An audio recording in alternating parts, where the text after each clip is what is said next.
Okay, so I mean we have these your DXF files, and we just want to clean them up a little bit into a format that we can use in NCAD, or that's best to use in NCAD, let's say. So what I'm doing here is just removing all the extra geometry, and then bringing the geometry or the sides really that have machining that I do want to keep. I'm just moving it all into one area here, onto one face, because this is going to be easiest for me to work with in NCAD. So now I got that complete, and I'm just saving it. I'm going to save it out as a DXF, which I'm then going to grab in NCAD.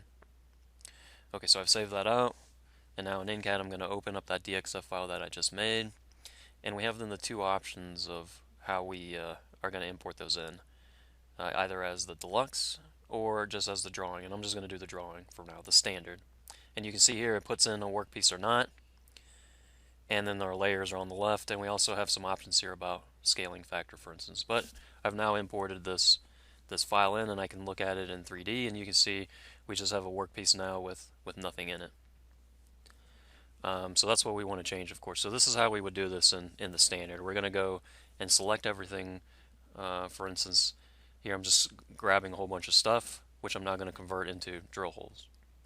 So it's just asking me for the depth here, and you can see well, I put it into the wrong spot here. I'm just moving it up, but you can see now that it has used the diameter of all of those to make drill holes and just made everything at 10 millimeters. So if there's different depths, then we have to select those individually or in different groups.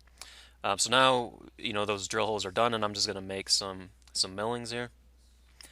So we were talking about those. These are these lamellar grooves, and I'm just going to make a cut down the center in this case.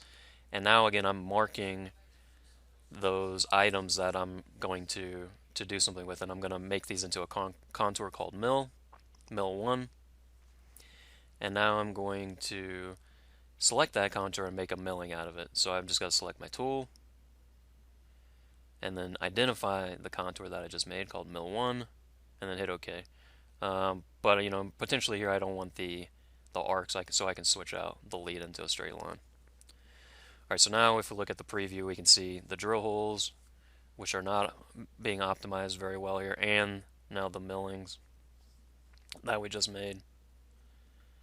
And now we got the last guys might be these horizontal drilling. So I'm going to the horizontal section here, selecting my horizontal drillings, and now we can see why did I move those guys into the one drawing, because I can now use the center hole of those at least as a mouse click to get to the center position of those like really quickly. And now I can just say, okay, the horizontal hole needs to be on the far right side, so that's the length of the board here, so I'm using these parametrics.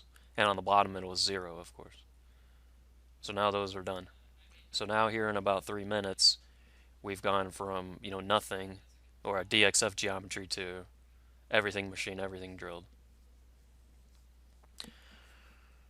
So now we're just kind of looking at this drill optimization, and you can tell it's really bizarre how it was doing the drilling. So now we were talking about the tool optimization here. So I'm adding in this tool optimization mode, and what was really bugging me was the drill optimization, which I'm going to switch here to this version here.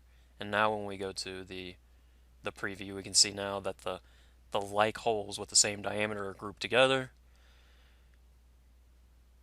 And here, of course, these like holes, the smaller ones, are also grouped together.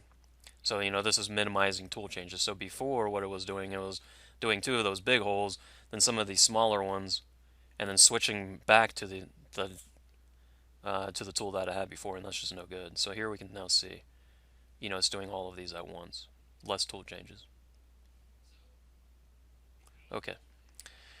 So the last thing really here, I only got 5 minutes in this video, is we can quickly post-process out this file. It's going to make an NPR file for this machine. Here's some of the code, and I just want to load it into WoodWop really quickly before I run out of time here. So let's see, I got this demo version, and here is just the file really quickly to look at. Oh, let me grab the location again. And now we can load it in. So that is how we go from standard DXF import to NPR.